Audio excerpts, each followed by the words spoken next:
वो दर्शकों तक पहुंचा दे।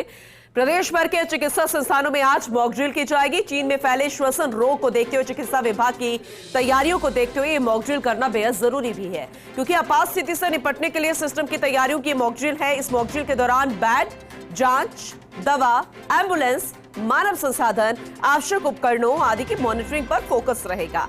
मेडिकल कॉलेज से जुड़े अस्पतालों से लेकर पीएचसी पर मॉक ड्रिल होगी। ऑक्सीजन की व्यवस्थाओं पर भी मॉक ड्रिल में विशेष फोकस रहेगा। यह बेहद जरूरी है। चीन नाम जब भी आता है आपको वो चाइनीज सामान के साथ साथ कोविड भी याद आता होगा और शायद आपके जहन में बहुत ज्यादा गुस्सा भी होगा।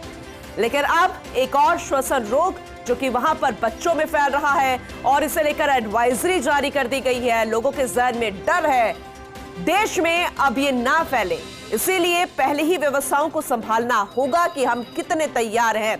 न्यूज रूम से हमारे वरिष्ठ सहयोगी विकास शर्मा जुड़ चुके हैं, उनका रुख करेंगे ज्यादा इस मामले को समझने के लिए। विकास, मॉक ड्रिल जिसकी बेहद ज्यादा जरूरत है ये देखने के लिए कि आखिर हम कितने तैयार हैं, ना सिर्फ इस रोग के लिए बाकी एक छोटी मामूली बीमारी से लेकर एक बड़े रोग से लेकर भी पूरी जानकारी जरा दीजिएगा, किस तरीके की तैयारियां हैं?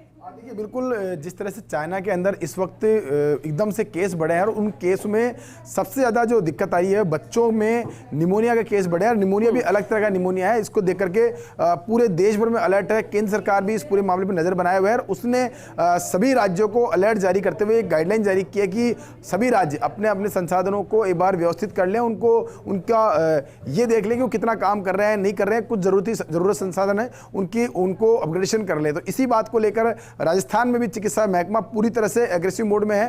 कल एसीएस शुभराज सिंह जो है उन्होंने वीसी ली थी, हर जिले की समीक्षा की थी, वहाँ के हालात की समीक्षा की थी। वहाँ पर जो केस आ रहे हैं इस वक्त आईएलआई के केस आ रहे हैं और जो बीमारियों के केस आ रहे हैं उन सभी की समीक्षा की थी। उसके बाद में उन्होंने बात की तो उन्होंने कहा भी था कि अभी हालात सामान्य हैं, भारत में इस तरह के केस अभी तक सामने नहीं आए, लेकिन फिर भी एहतियात जरूरी है, क्योंकि जिस तरह से हमने कोविड का जो प्रकोप झेला है और उस प्रकोप में देखा कि किस तरह से एक दो केस आने के बाद एकदम से किस तरह से स्प्रेड हुआ और वो स्प्रेड इस लेवल तक हो गया कि उसको व्यवस्थित करना बहुत ही मुश्किल हो गया था। तो ऐसे में अपना जो चिकित्सा तंत्र मजबूत रहे, चिकित्सा तंत्र में जो कोविड के दौरान जो संसाधन डेवलप किए गए थे, चाहे वो ऑक्सीजन प्लांट हो, चाहे वो बेड्स हो, चाहे वो और संसाधन हो और जो दवाइयाँ हो, उन सभी को एक बार फिर से चेक करना कि क्या वो काम कर रहे हैं नहीं कर रहे हैं। अगर काम नहीं कर रहे हैं तो उसके पीछे की वजह क्या है, उनको काम करने के लिए क्या क्या और काम जरूरत है। क्योंकि देखो, चिकित्सा महकमे में जो सिस्टम होता है, संसाधन होते हैं, उनको रेगुलर उसकी मॉनिटरिंग बहुत जरूरी होती है।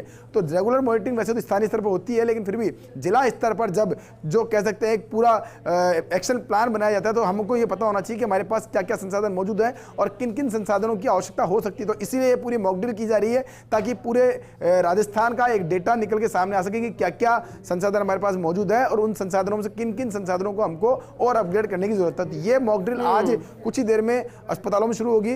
पीएचसी लेवल से लेकर के जिला अस्पताल और जो मेडिकल कॉलेज से अटैच अस्पताल है उन सभी जगह पर ये मॉक ड्रिल आयोजित की जाएगी। इसमें एक एक पूरा चेक पॉइंट चेक लिस्ट दी गई है, उस चेक लिस्ट के हिसाब से पूरी मॉक ड्रिल करके और मुख्यालय को रिपोर्ट करनी होगी। जी बिल्कुल, उस रिपोर्ट के आधार पर ही फैसला किया जाएगा कि आखिर हम कितने तैयार हैं। लेकिन विकास साहब से ये समझना चाहेंगे, क्योंकि किसी भी बीमारी को हम पहले नहीं आंक सकते जब तक वो बहुत ज्यादा स्प्रेड ना हो, लेकिन एडवाइजरी जारी हुई है, हमें सबक लेना होगा। कोविड जिस तरीके से स्प्रेड हुआ था, इसलिए आपसे समझना चाहेंगे, हमारे दर्शक जानना चाहेंगे एक बार फिर से, दरअसल ये बीमारी है क्या जो बच्चों में फैल रही है और कितना नुकसान इसका शरीर में हो सकता है अगर इसे लेकर ध्यान नहीं दिया गया है तो? देखिए पूनम जी, अभी इस वक्त भारत में इस तरह केस सामने आए नहीं आए, लेकिन जो एक्सपर्ट है वो बता रहे हैं कि बच्चों में निमोनिया जो है वो बढ़, और निमोनिया भी एक तरह का अलग तरह का निमोनिया बना हुआ है। निमोनिया फेफड़ों में जो कोविड में जिस तरह की बीमारी हुई थी, जो फेफड़ों के अंदर उनको डैमेज किया गया था, उसी तरह के निमोनिया बच्चों में इस वक्त देखा जा रहा है। एक ही तरह के पैच जो है बच्चों में देखे जा रहे हैं। तो इसीलिए